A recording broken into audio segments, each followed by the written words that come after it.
He humiliated me. You're going to live like a homeless woman on the street. He just didn't expect that.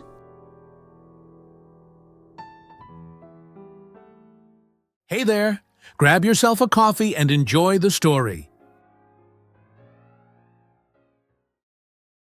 Margaret Wilson had always been the kind of woman who blended into the background.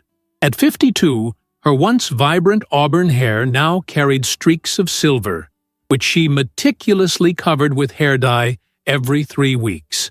Her soft brown eyes, still bright with intelligence, were framed by fine lines that told stories of both laughter and tears. Standing at 5'6", with a slender frame that had softened with age, she moved with a quiet grace that went largely unnoticed by those around her, especially by her husband of 28 years, Richard Wilson. The spacious suburban home where Margaret lived was immaculate, a testament to her dedication as a homemaker. The gleaming hardwood floors, the perfectly arranged decorative pillows on the sofa, and the always stocked refrigerator were all products of her careful attention. It wasn't the home she had dreamed of as a young woman with aspirations of becoming an interior designer, but she had made it beautiful nonetheless. "Richard will be home by 7, Margaret murmured to herself as she checked the pot roast simmering in the oven. The Hendersons are coming for dinner at 8. Her life revolved around Richard's schedule, his business associates, and his needs. 28 years ago, she had postponed her design studies to support his fledgling business venture. The temporary pause had somehow become permanent. Their daughter, Emily, now 26 and living across the country, called less frequently these days. "Mom, you need to find something for yourself," she would say during their brief conversations. But Margaret would just laugh softly and change the subject. What would she do now, after nearly 3 decades of being Mrs. Richard Wilson, the supportive wife of the CEO of Wilson Financial Group? The sound of the front door opening pulled Margaret from her thoughts. Richard was home early, unusual for a Thursday. "Margaret?" His voice echoed through the foyer, lacking its usual commanding tone. "In the kitchen," she called back, wiping her hands on her apron and tucking a strand of hair behind her ear. "You're home early. Is everything all right?" Richard appeared in the doorway, his tall frame slightly stooped, his designer suit impeccable as always. At 56, he still maintained the handsome features that had drawn her to him in college, though his once dark hair was now silver at the temples, and his waistline had expanded, despite his expensive gym membership. "We need to talk," he said, not meeting her eyes. "Cancel dinner with the Hendersons." A knot formed in Margaret's stomach. In 28 years of marriage, "we need to talk" had never preceded good news. She removed her apron, folded it precisely, and placed it on the counter beside the cookbook that had belonged to her grandmother. "What's wrong?" she asked, following him to the living room. "Is it business? Your health?" Richard poured himself a glass of the expensive scotch he kept for special occasions, not offering her one, not that she would have accepted. He took a large swallow before turning to face her.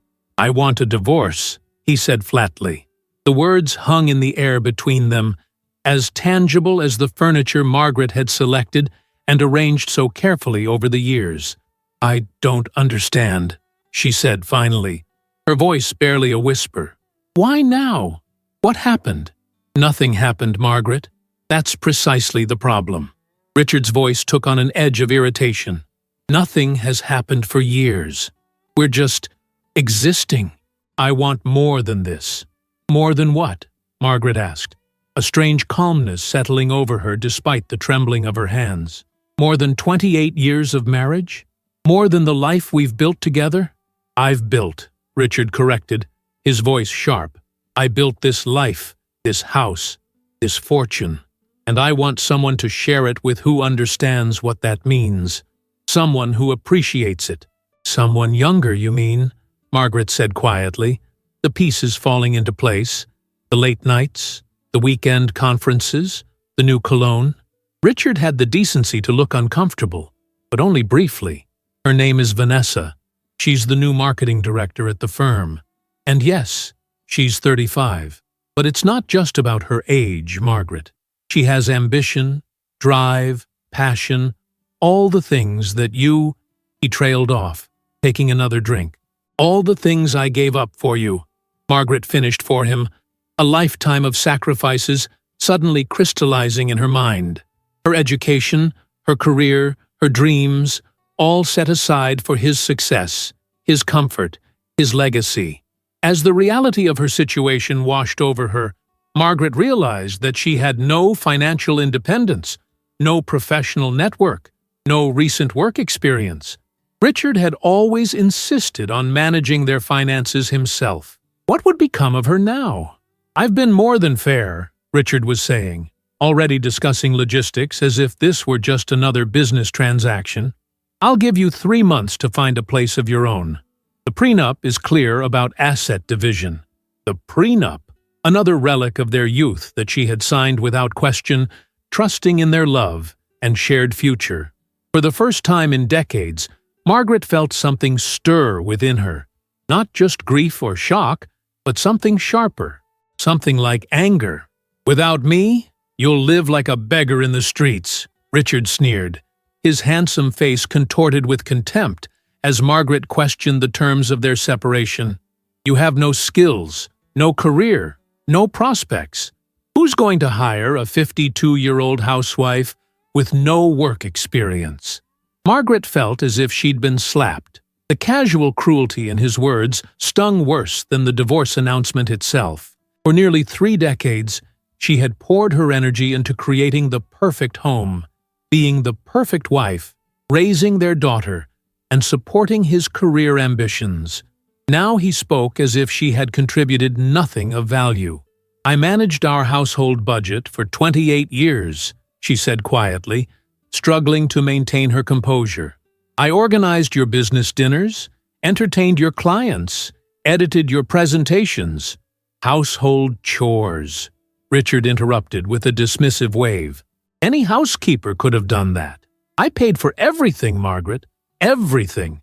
This house, your clothes, your car, even that ridiculous pottery class you took last summer. That I quit because you said it interfered with the Andersons' dinner party? Margaret replied, her voice gaining strength as forgotten memories surfaced. Richard checked his watch impatiently. I need to go. Vanessa is waiting. My lawyer will contact you tomorrow with the paperwork. He moved toward the door before turning back. Oh, and cancel the dinner with the Hendersons. Tell them something came up. After he left, Margaret sat motionless on the sofa, staring at the family portrait on the mantel.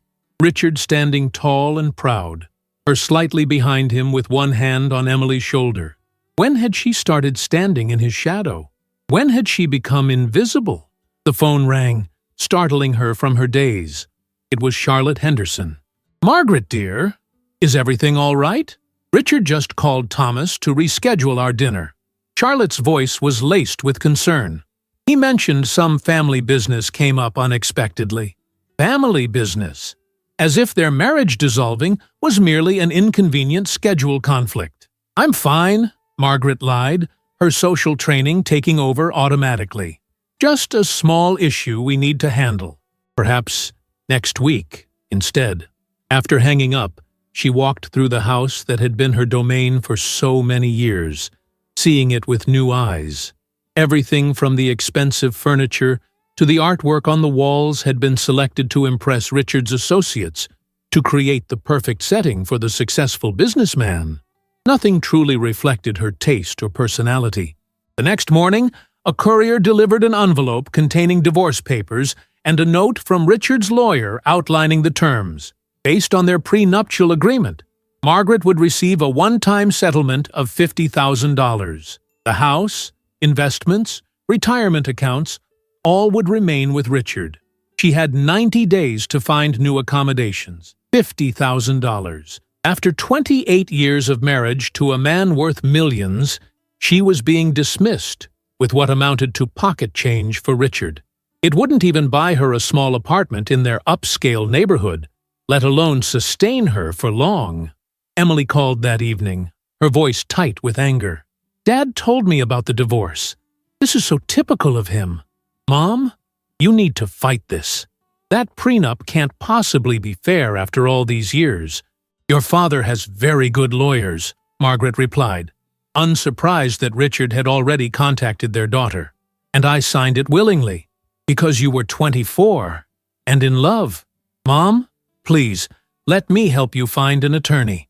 You deserve half of everything." Margaret stared out the window at the manicured garden she had designed and tended. "Maybe I do deserve more, but fighting Richard will be costly and exhausting." She paused, a strange thought forming.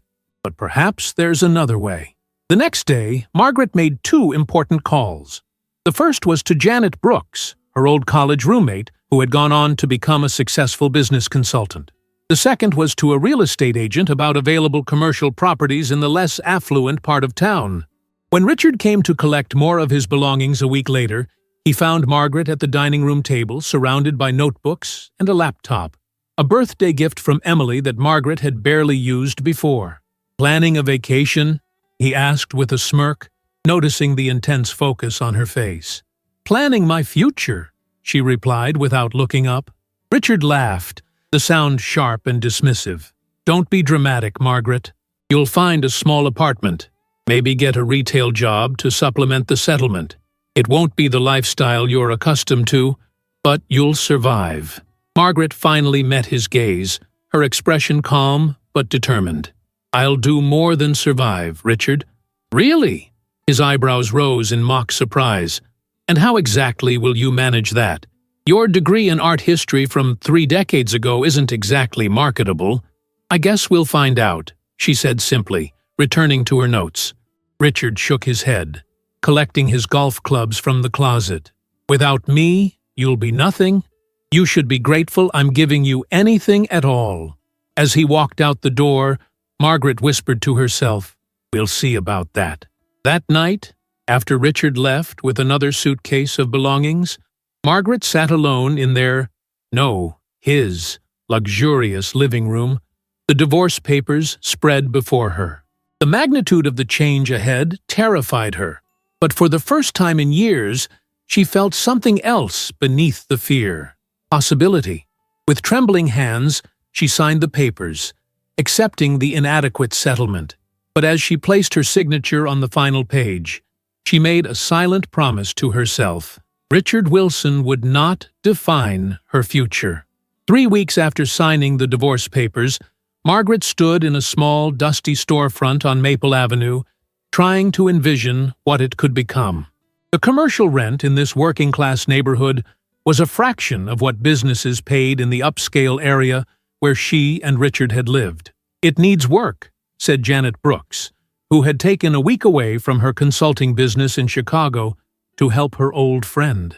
"But the bones are good, and the location has potential.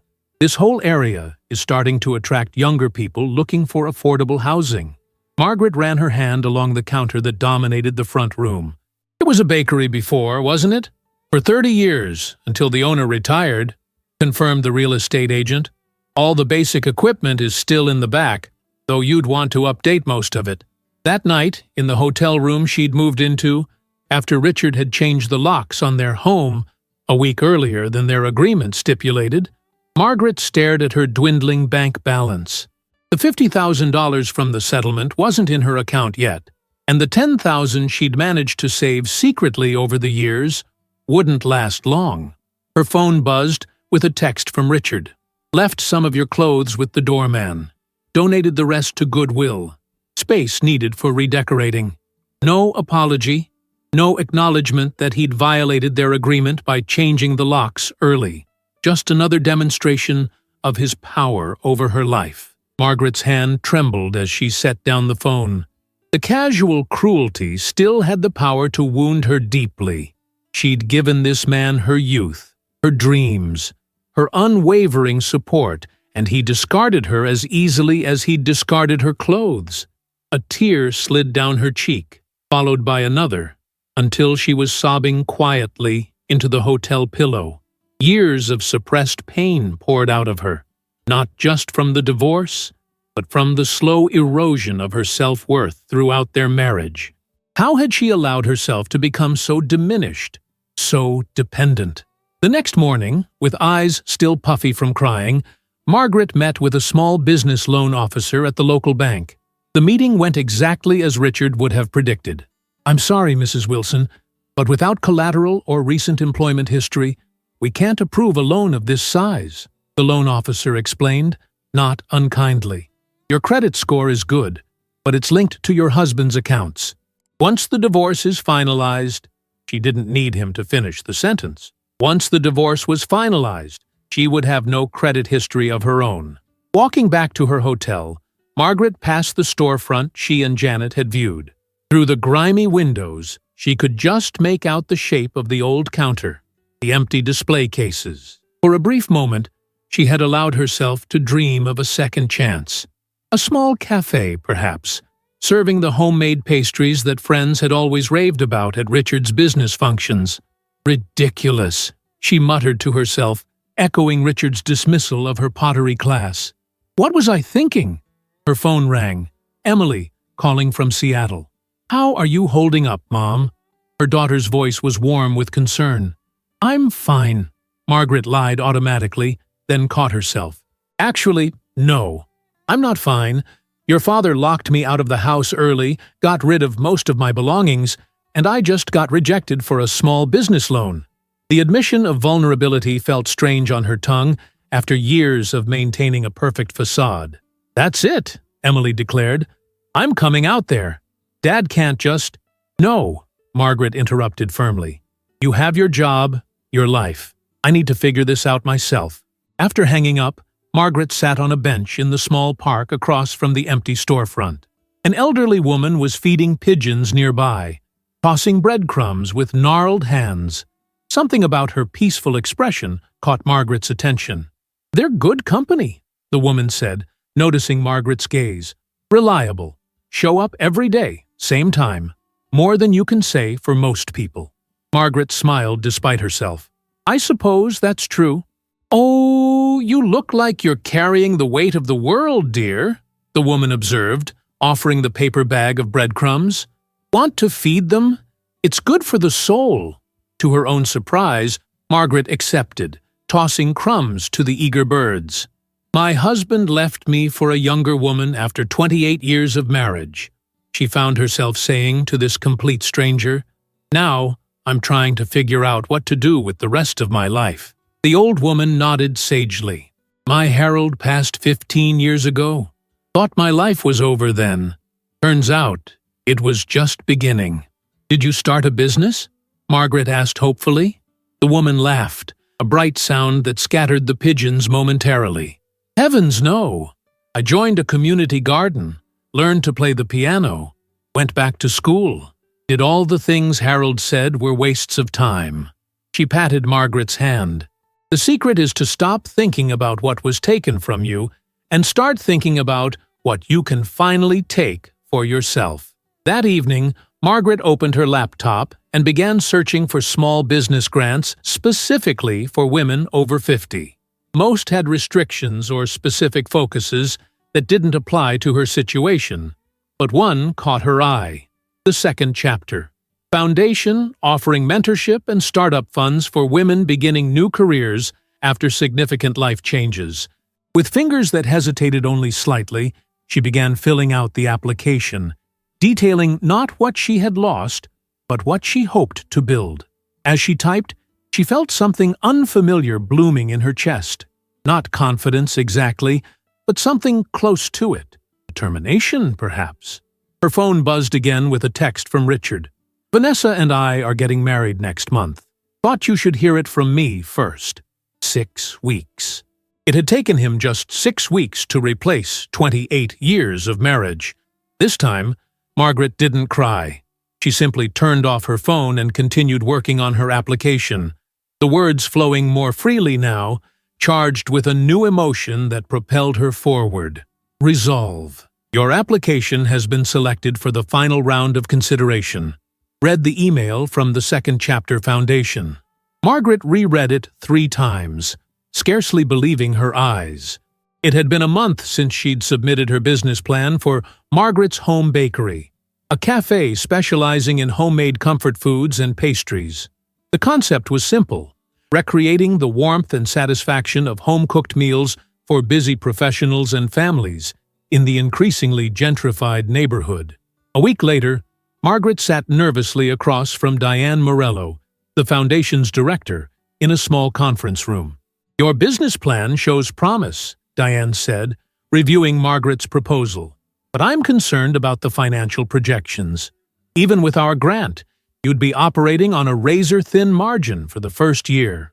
Margaret nodded, her hands clasped tightly in her lap. "I've calculated everything down to the last penny.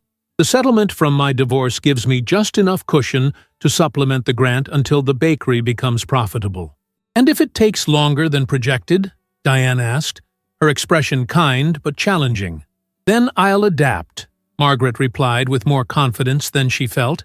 "I've developed 3 contingency plans based on different scenarios." She opened her laptop to show the detailed spreadsheets she'd created. Diane's eyebrows rose slightly as she reviewed the comprehensive plans. "Impressive. Most applicants don't think this far ahead." Say, as Margaret left the foundation's office, her phone buzzed with a text from Emily. "How did the interview go?" Before she could respond, another message appeared. From Richard. "Need to discuss tax implications of divorce. Meet me at Wilson Financial tomorrow, 2 p.m. Margaret's stomach clenched at the thought of seeing Richard in his professional domain, where he would be at his most powerful and intimidating. "Still," she replied with a simple, "I'll be there," before texting Emily back with cautious optimism about the foundation interview. The next day, Margaret chose her outfit carefully. A navy blue dress she had purchased with her own money after the divorce. Not one of the designer outfits Richard had selected for her over the years. She wanted to appear competent and composed, not like the desperate housewife he surely expected. Wilson Financial Group occupied 3 floors of a gleaming downtown skyscraper. As Margaret stepped off the elevator, she was greeted by curious stares from employees who recognized her from company events, but clearly hadn't expected to see her again after the divorce. Richard's assistant, a young man who had replaced his previous female assistant shortly after Vanessa had joined the company, led Margaret to the conference room rather than Richard's office. "Mr. Wilson will be with you shortly," he said, not quite meeting her eyes. 20 minutes later, a power move Margaret recognized from countless business dinners she'd hosted, Richard strode in with his attorney beside him. No Vanessa, thankfully, but the message was clear. This was a business meeting, not a personal one. "Margaret," Richard nodded coolly. "This is David Hartley, the firm's new tax attorney." The meeting was brief and clinical. The tax implications were minor, a transparent excuse to get her into the office. The real purpose became clear as they were concluding. "One more thing," Richard said casually. "I understand you've applied for a small business grant. A bakery, was it?" Margaret froze. How could he possibly know that? "Thomas Henderson mentioned it," Richard continued, answering her unspoken question. "His wife sits on several foundation boards, including the Second Chapter Foundation." Small world. The implied threat hung in the air. Richard had connections everywhere, it seemed. "I wish you luck," he said with a smile that didn't reach his eyes, "though I must say, it seems rather ambitious for someone with your limited experience." As Margaret rode the elevator down, her hands trembled with a mixture of anger and fear. Would Richard actually sabotage her grant application? Was there no limit to his vindictiveness? Outside the building, spring rain fell in a gentle mist. Margaret had forgotten her umbrella, a small oversight that suddenly felt overwhelming. She stood under the awning, watching people rush by with their black umbrellas and purposeful strides, feeling completely adrift. "Margaret, is that you?" She turned to see Michael Chen, the owner of the small accounting firm that had handled her parents' modest estate after their passing 5 years ago. Richard had insisted they use his own company's services for their personal finances, dismissing Michael's firm as too small time. "Michael, hello," she managed, trying to compose herself. "Are you all right?" he asked, genuine concern in his expression. "You look lost," she finished for him. "I'm a bit lost at the moment." On impulse, she accepted his invitation to get coffee at a nearby cafe. Over steaming mugs, Margaret found herself explaining her situation. The divorce, the settlement, her business plan, and now Richard's implied threat to her grant application. "That's unconscionable," Michael said, his usually mild demeanor hardening, "but not entirely surprising, given what I know of Richard Wilson." Margaret sighed. "I don't know what to do. If he interferes with the grant, then we find another way," Michael said decisively. "My firm works with several small businesses in the area. We help them secure financing, manage cash flow during startup phases. I might be able to connect you with alternative funding sources." For the first time in weeks, Margaret felt a small flicker of hope. "Why would you help me? We barely know each other." Michael smiled. "Your parents were good people. They spoke about you often, how proud they were of your artistic talent. They always regretted that you gave it up." "So did I," Margaret admitted quietly. "It just seemed selfish to pursue it when Richard needed support building his business." "It's never too late to reclaim parts of yourself," Michael said, sliding a business card across the table. "Come by my office tomorrow. Let's look at your business plan together." As Margaret walked back to her hotel room, the rain had stopped and thin sunlight broke through the clouds. Her phone buzzed with an email notification from the Second Chapter Foundation. "Final decisions delayed. All applicants will be notified within 2 weeks." Richard's interference, no doubt. But instead of despair, Margaret felt a surprising calm. For the first time in decades, she had begun making connections independent of Richard, Janet, the foundation people, and now Michael. Small steps toward rebuilding a life that was truly her own. That evening, as she refined her business plan based on notes from her meeting with Diane, Margaret allowed herself to imagine success. The smell of fresh bread filling her small bakery, customers becoming regulars, her own recipes creating comfort and community. The image sustained her even as uncertainty loomed. She opened her laptop to research alternative funding options, determined that Richard's long shadow would not define her future. Whatever happened with the grant, she would find a way forward. She had to. Margaret stared at the email in disbelief, her coffee growing cold beside her laptop. "We regret to inform you that your application for the Second Chapter Foundation grant has been declined." No explanation offered, no feedback provided. Just a polite rejection that shattered the fragile hope she had been nurturing. Despite Michael Chen's warning not to count solely on the foundation grant, Margaret had allowed herself to believe it would come through.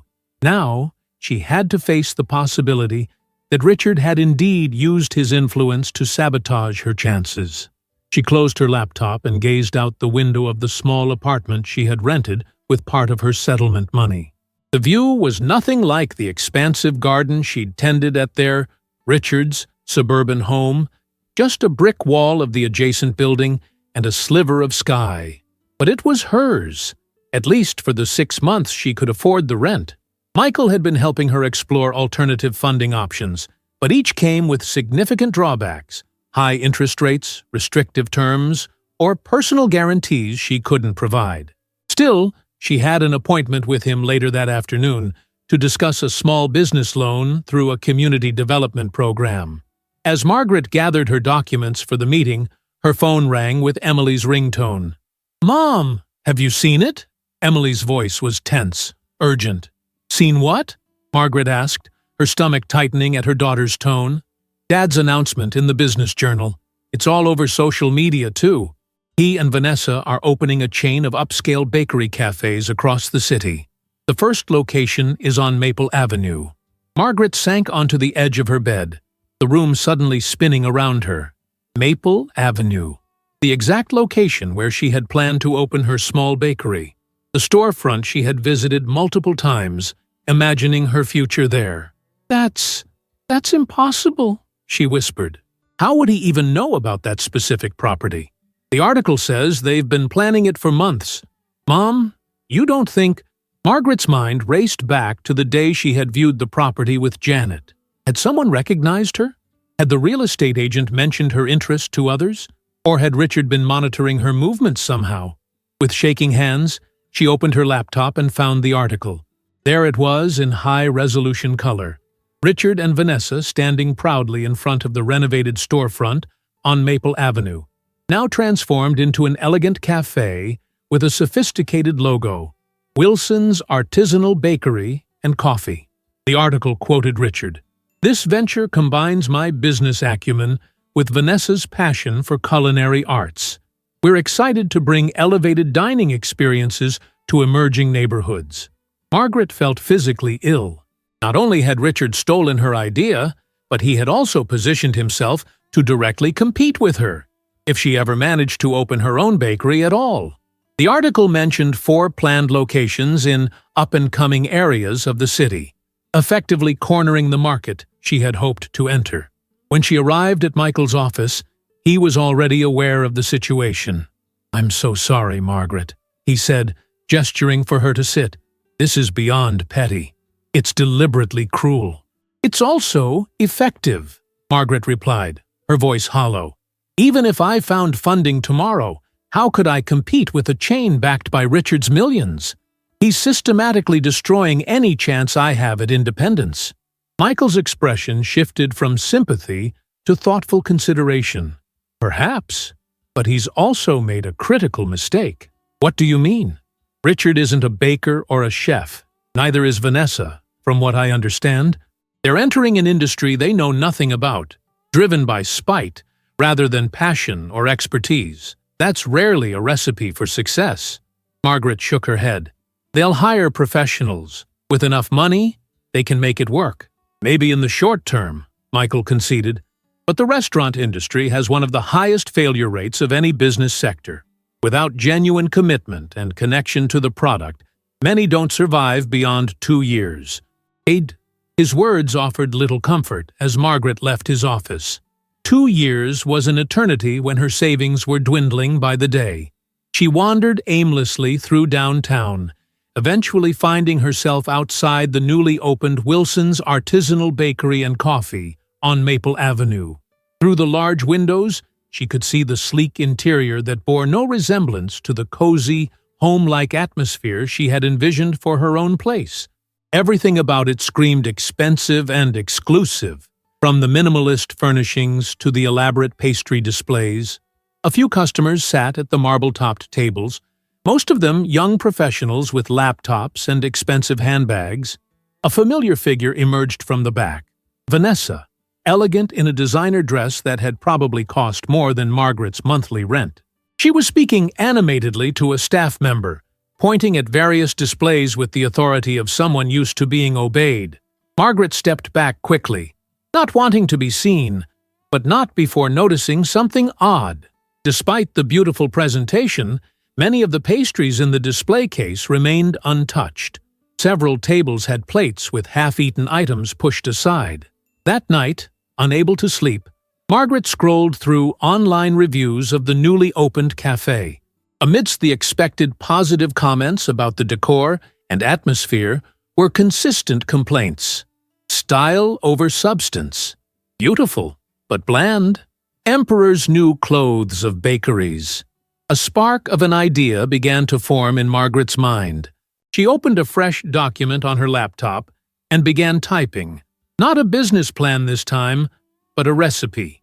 Her grandmother's cinnamon rolls that had always been Richard's favorite, though he'd never admitted where they came from when serving them to his business associates at brunches she had hosted. By morning, she had compiled a list of her best recipes, the ones that friends and family had requested for years, the ones that had disappeared first at every gathering. These weren't fancy or pretentious. They were honest, comforting foods made with care and expertise passed down through generations. Margaret called Janet, who answered, despite the early hour in Chicago. "I need your help with something different," Margaret explained. "Not a traditional bakery, at least not yet. Something simpler to start with. Something Richard won't see coming." As they talked, the outlines of a new plan took shape, one that wouldn't require the storefront Richard had stolen or the startup capital she couldn't secure. It would begin small, almost invisibly, but with the potential to grow organically through the one thing Richard had never valued: genuine connection with people. When she hung up, Margaret felt a strange sense of calm. Richard might have taken her original idea and twisted it into something showy but soulless. He might even believe he had defeated her completely, but in doing so, he had inadvertently pushed her toward a different path, one that played to her strengths rather than trying to compete on his terms. She opened her laptop again and began researching cottage food laws in her state, which allowed for small-scale food production from home kitchens under certain conditions. It wouldn't be the cafe she had dreamed of, at least not immediately, but it would be a start, her start, on her own terms. The small kitchen in Margaret's apartment was filled with the warm, comforting aroma of freshly baked goods. For the past 3 weeks, she had been testing recipes, adjusting ingredients, and perfecting her techniques. Under the cottage food laws, she could legally sell certain baked items made in her home kitchen, provided she followed strict guidelines about labeling and food safety. Her first few sales had been to neighbors in her apartment building, then to the coffee shop on the corner that was struggling to compete with larger chains. Word began to spread slowly about Margaret's homemade comforts, her small batch cookies, breads, and pastries that tasted like they came from a grandmother's kitchen rather than a commercial operation. Margaret was carefully packaging an order of cinnamon rolls when her phone rang. It was Michael Chen. "Margaret, I need to see you in my office. Today, if possible," he said, his voice uncharacteristically tense. "Is something wrong?" she asked, immediately concerned. "I'd rather discuss it in person. Can you come at 2? The anxiety that had become her constant companion since the divorce intensified as she made her way to Michael's office. Had Richard found a way to interfere with her modest enterprise as well? Michael's expression when she arrived confirmed her fears. "I received a letter from Wilson Financial Group's legal department," he said, sliding a document across his desk. "They're claiming that your home baking business violates the non-compete clause in your divorce settlement." "What non-compete clause?" Margaret asked, bewildered. "I never agreed to any such thing." "It's buried in the supplementary documents," Michael explained grimly. "Page 17, paragraph 4. It states that you agree not to engage in any business activities that could be considered competitive with Richard Wilson or any of his current or future business interests for a period of 5 years. Margaret stared at him in disbelief. "But that's absurd! How could a tiny home baking operation possibly compete with his chain of upscale cafes?" "It doesn't matter. The language is broad enough that his lawyers can make a case. They're threatening legal action if you don't cease operations immediately." Margaret felt the room spin around her. "I can't afford a legal battle with Richard. He knows that." "There's more," Michael said reluctantly. "They're also claiming that by using recipes you prepared during your marriage, you're misappropriating intellectual property developed while you were essentially an employee of the household Richard maintained." A bitter laugh escaped Margaret's lips. "So now my grandmother's recipes belong to Richard? The same recipes he claimed credit for whenever he served them to his business associates? It's a stretch legally, but fighting it would cost thousands in legal fees. They're counting on you not having the resources to challenge them." Margaret's shoulders slumped as the full weight of Richard's vindictiveness crashed down on her.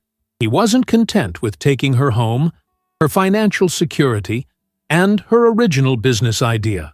Now he was determined to crush even this small attempt at independence. "What do I do?" she whispered. Michael sighed heavily. "Legally speaking, your options are limited. You could try to fight it, but the costs would be prohibitive. You could comply with their demands and shut down your operation. Or what? Or you could consider relocating to another state where the non-compete wouldn't be enforceable. Some states are much more restrictive about enforcing such clauses, especially when they impede someone's ability to earn a livelihood.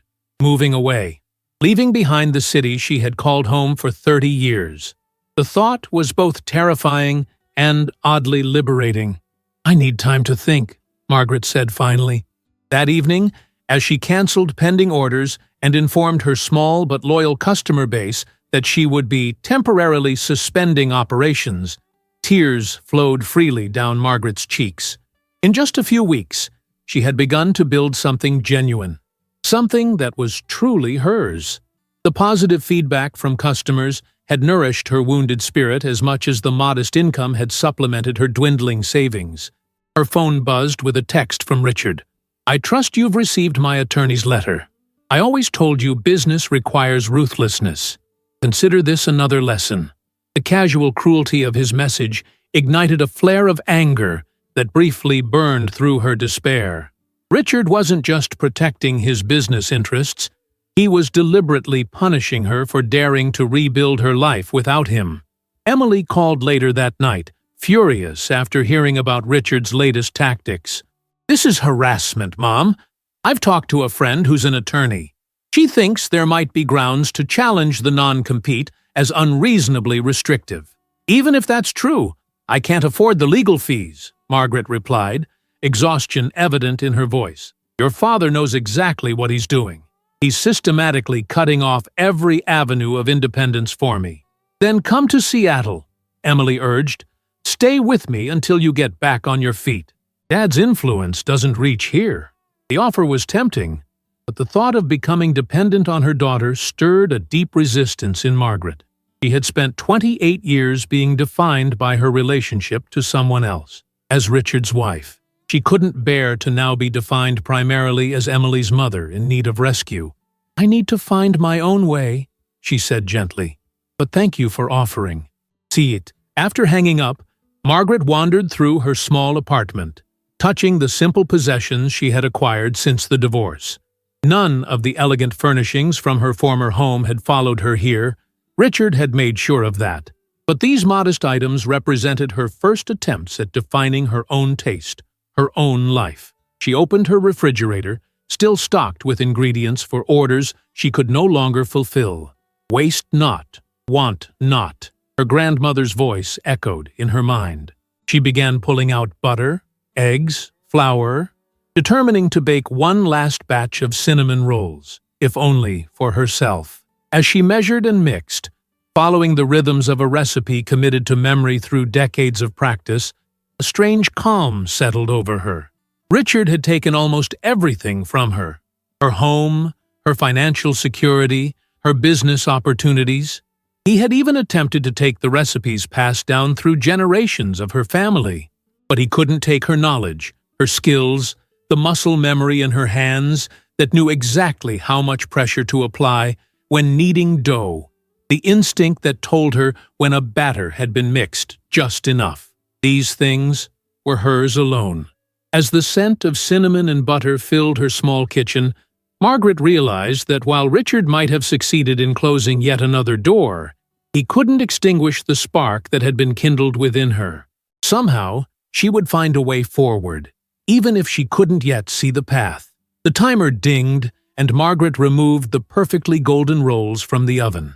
In this moment of small triumph amid overwhelming defeat, she allowed herself to acknowledge the truth. She had reached her lowest point. With her savings nearly depleted and her fledgling business destroyed, she faced an uncertain future with few resources and a powerful enemy determined to see her fail. Yet, as she bit into the warm, fragrant roll, her grandmother's recipe, her own hand's creation, Margaret tasted not just cinnamon and sugar, but the distant, unfamiliar flavor of possibility. Richard had taken everything he could, which meant, paradoxically, that she now had nothing left to lose. 6 months had passed since Margaret had been forced to shut down her home baking business. Living on her last dollars from the divorce settlement, she had made a difficult decision.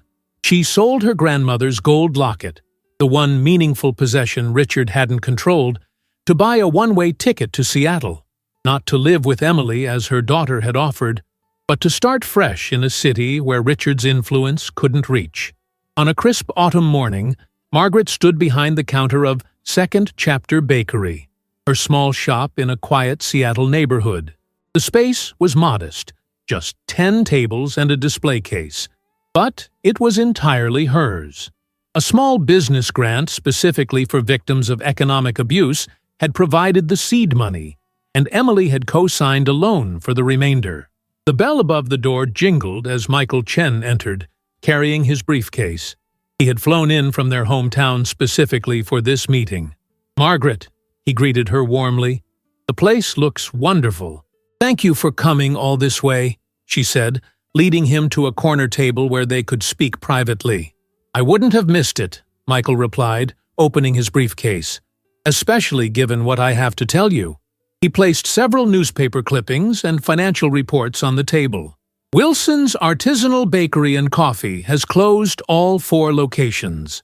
Margaret stared at him in disbelief. "All of them? But it's barely been a year." Richard expanded too quickly with a concept that wasn't working, Michael explained. The reviews grew increasingly negative. People complained about mediocre products at premium prices. But instead of addressing the quality issues, Richard kept pushing for more locations, more elaborate marketing. Margaret shook her head, remembering Richard's pattern throughout their marriage: appearance over substance, expansion over excellence. "There's more," Michael continued. "Wilson Financial Group is facing serious financial difficulties. Several major clients have withdrawn their investments following some questionable decisions Richard made. The SEC is investigating potential improprieties." "How bad is it?" Margaret asked quietly. "Bad enough that he's been forced to sell the house. Bad enough that Vanessa filed for divorce last month." Margaret sat back, processing this information.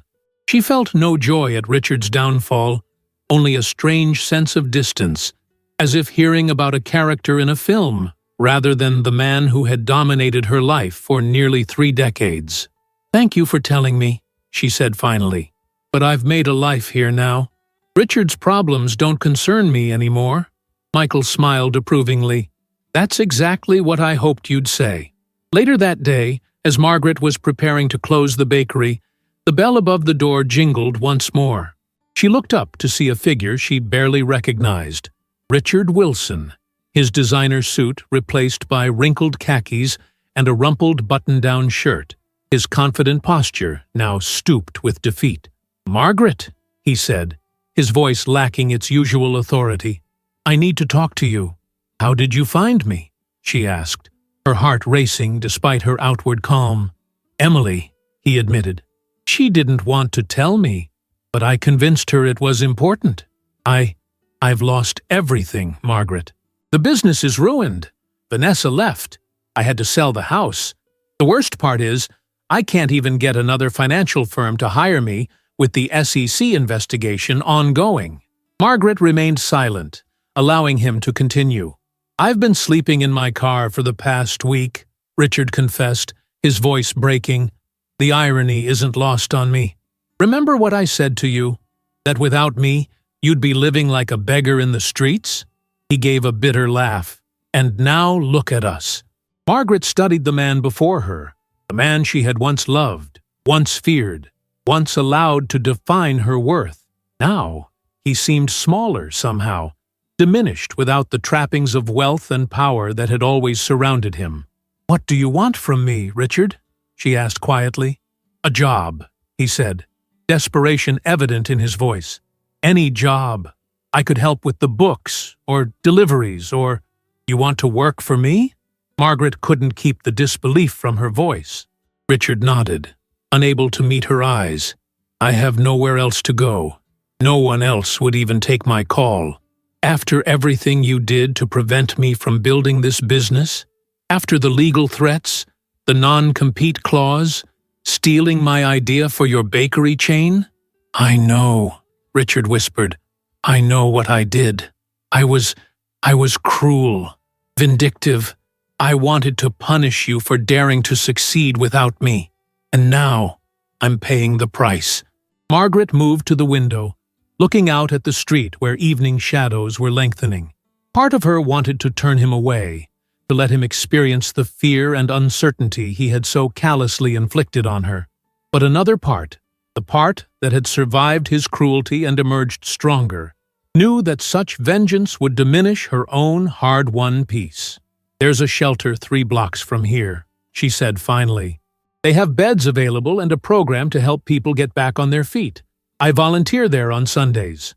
Richard's face fell as he realized she wasn't offering him employment. "I see," he said, turning toward the door. "Richard," Margaret called after him, "come back next week. I might have some part-time work for you then. Nothing glamorous, just cleaning up after closing, maybe some basic prep work. Minimum wage, but it would be a start." The look of gratitude in his eyes was something Margaret had never seen during their 28 years of marriage. "Thank you," he said simply. "I don't deserve your kindness." "This isn't kindness," Margaret replied honestly. "This is me being the person I always was, even when you couldn't see it. The person who believes everyone deserves a second chance to rebuild their life, even you." After Richard left, Margaret finished closing the bakery, her movements deliberately slow and thoughtful. She turned off the lights, locked the door, and stepped out into the cool Seattle evening. As she walked the few blocks to her small but comfortable apartment, Margaret reflected on the remarkable journey of the past 18 months. She had lost everything that once defined her marriage, her home, her social standing, only to discover that none of those things had been the true measure of her worth. In their place, she had built something authentic, a business based on her genuine talents, friendships based on mutual respect rather than social obligation, and most importantly, a sense of self that no one could take from her again. Emily called as Margaret was preparing a simple dinner. "Dad called me," she said without preamble. "He told me he saw you. Are you okay?" "I'm more than okay," Margaret replied, realizing as she spoke that it was absolutely true. "For the first time in my life, I know exactly who I am and what I'm capable of. Nothing Richard says or does can change that now." "You're amazing, Mom," Emily said softly. "I always knew you were strong, but I never realized just how strong until this past year." Later that night, Margaret stood on the small balcony of her apartment, gazing at the twinkling lights of the city she now called home. The journey had been painful, filled with losses and obstacles she had never anticipated. But standing here now, she wouldn't change a moment of it. Richard's cruel prediction had contained a hidden truth, though not the one he intended. Without him, she had indeed lost everything, but only the things that had never truly belonged to her in the first place. In their stead, she had gained something far more valuable: herself. Tomorrow, she would open her bakery again. She would serve her customers with the genuine warmth and care that had quickly made Second Chapter a neighborhood favorite. And perhaps, in time, she would even help her ex-husband find his own path to redemption. Not because she owed him anything, but because she now understood that true strength lies in helping others rise, not in watching them fall. Margaret smiled as she turned back into her apartment. The second chapter of her life had begun not with loss, but with rediscovery, and it was sweeter than anything she had ever known. I've now completed all 7 chapters of your story. Let me create a compelling call to action, CTA, for YouTube, and a brief mysterious synopsis for the beginning of the video description as requested. If you enjoyed Margaret's powerful journey from heartbreak to triumph, type the word strength in the comments to let us know you made it to the end. Don't forget to like this video, subscribe to our channel for more inspiring stories, and share it with someone who might need a reminder that it's never too late for a second chapter. Your support helps us continue bringing these emotional stories to life. Thanks for the coffee, and see you next time.